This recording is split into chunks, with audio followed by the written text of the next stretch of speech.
Luca is set on the Italian Riviera between the 50s and the 60s. The film centers on Luca, a sea monster boy with the ability to assume human form while on the land, who explores the town of Portovoso. I not pretty sure I mispronounced that name. With his new best friend Alberto, experiencing a life-changing summer. Now, Luca takes inspiration from the director Enrico Casarosa. Um,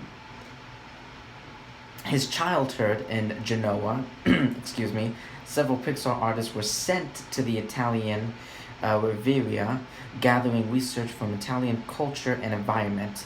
The sea monsters as a metaphor for feeling different, and were loosely based on old Italian regional myths and folklore. And the design and animation were inspired by hand-drawn and stop-motion works, and Hayao Miyazaki's style. And the director Enrico described the result as a film that pays homage to Federico Fellini and other classic Italian filmmakers with a dash of Miyazaki in the mix too. So those names that I just pronounced, I'm not Japanese and I'm not Italian. So I'm pretty sure I mispronounced. I know I mispronounced those names. But anyway, that's a little fact and informations that I just spilled out for you. So when the first trailer for Luca came out, I wasn't really impressed by it.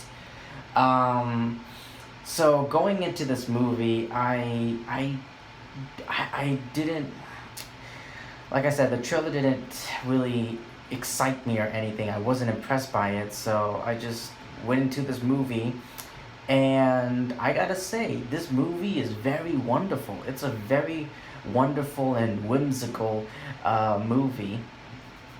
I love the coming to age, story that journey that Luca has to go through, and I love his friendship with Alberto and that one girl the redheaded girl. I don't know her name, but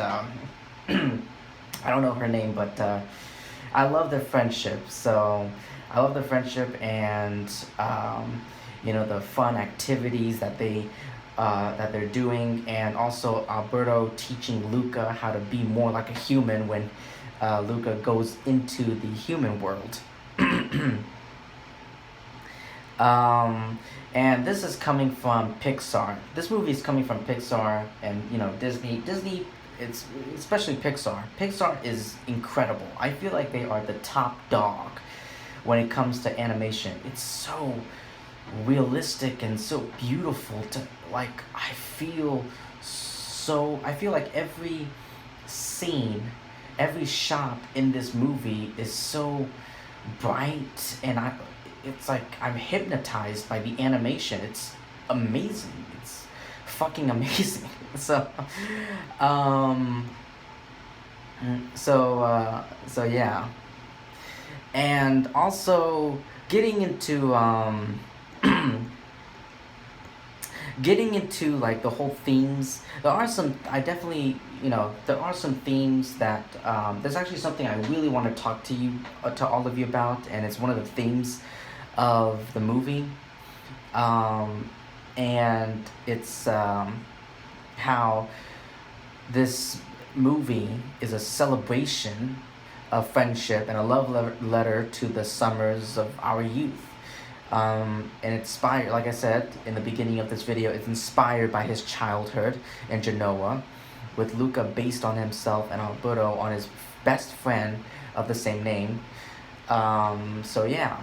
The sea monsters were based on the old Italian myths and regional folklore, and were defined by the director Enrico as a metaphor for feeling different, explaining, he said, and I quote, "We were also a bit of outsiders, so it felt right to use sea monsters to express the idea that we felt a little different and not cool as kids."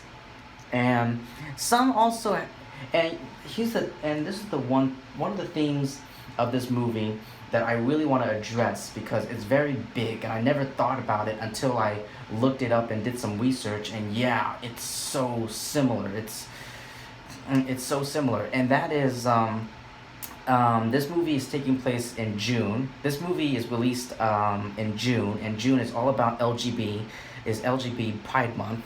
Um, some people, some critics, say that Luca and Alberto are hiding their true sea monsters' identities as an allegory for people who are members of the LGBT community, feeling as though they need to hide their true selves in order to be accepted. And there's also similarities and parallels to director Luca, to the director of Call Me by Your Name, whose name is also Luca, which centers, I can't pronounce his last name. I'm not even gonna bother with that. Which centers on a romantic relationship between a grown man and a teenage boy in Italy, where some were pointed out.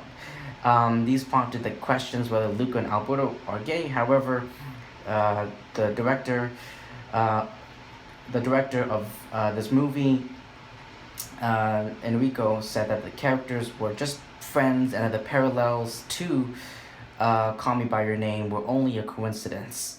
So it's so crazy. Like, I never thought about, like, yeah, Call Me by Your Name, which, by the way, I've seen Call Me by Your Name, and it is amazing. Absolutely amazing and extraordinary.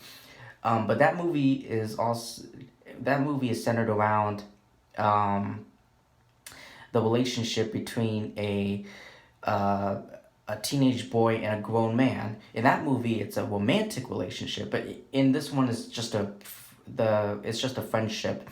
And that movie is also, Call Me by Your Name is also, it takes place in Italy, and the director's name for Call Me by Your Name is named Luca, which is the name of this movie. So, like, there's definitely some similarities to it, and yeah, it I hope he's right, because this is very coincidental. But yeah, so those are some themes that I wanted to point out. So that was like more of a review and themes of Luca. So yeah, like I said, this movie is just like I said, it's wonderful and whimsical. So go ahead, check it out. Whether on Disney Plus or drive to your local movie theaters, whichever you choose. Definitely check this one out. Like, don't get me wrong, I'm not saying that this movie is as great as, Up or, Incredibles. It's not up there. I wouldn't put it up there, but still, it's a great movie. It's a great little it's a nice little